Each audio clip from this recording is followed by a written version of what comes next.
semesta ini adalah sebuah konspirasi dari sesuatu yang telah merancangnya. Siapa itu? Kita tidak tahu. Orang agamawan mungkin menyebutnya Tuhan. Lalu si Paul Davies ini bikin semacam kelakar gitu. Bercandaan, tapi bercandaannya bikin serius dan panik gitu.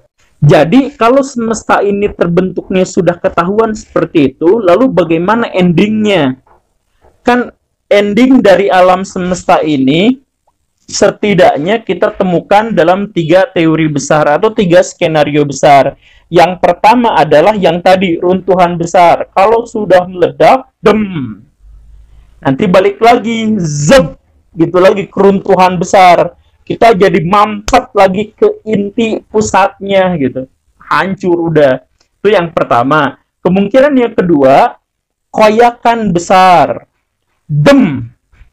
Mengembang terus kayak balon. Nah, suatu kali balon itu akan pecah kalau sudah tidak bisa menahan kembangan ini lagi. Jadi semesta ini pecah gitu. Itu akhir dari skenario kedua. Skenario ketiga adalah meledak, tidak koyak tapi terus saja mengembang sampai akhirnya satu planet dengan bintangnya akan berkembang terlalu jauh dan lain sebagainya, terlalu jauh sehingga menghasilkan kebekuan besar. Segala sesuatu menjadi beku karena satu materi dengan materi yang lain jaraknya menjadi sangat berjauhan. Kita tidak pernah tahu bagaimana akhirnya, skenario-nya begitu. Tetapi Paul Davies sendiri berpikir skenario-nya lain. Skenario-nya adalah karena kita sudah mengetahui simulator kita. Jadi kita diciptakan nih sama sesuatu itu, entah apa ya. Nah, kita dengan teori fisika, karena semakin lama teori fisika itu semakin menggunung katanya bukti bahwa kita ini diciptakan gitu. Kata Paul Davies itu, maka si simulator kita itu atau sesuatu yang menciptakan kita itu geram sama kita karena kita mengetahui dia, karena kita mengetahui bahwa kita adalah palsu.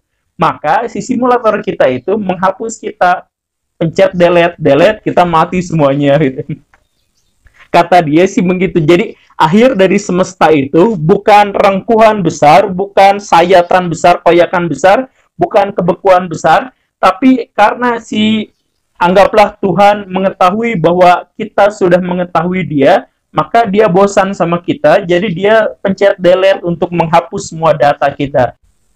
Maka otomatis semua kita langsung hilang, karena datanya hilang.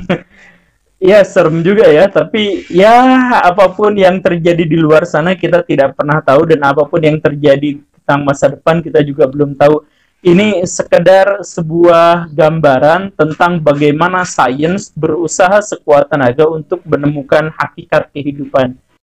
Tapi ingat, banyak orang di dunia ini yang berpikir semua ini sudah dijelaskan dalam kitab suci, gak usah lagi berpikir terlalu berat. Nah, itu orang-orang yang miskin pikir ya. Kitab suci itu menyuruh kita untuk berpikir. Kitab suci itu hanya menunjukkan kepada kita sains, tanda-tanda.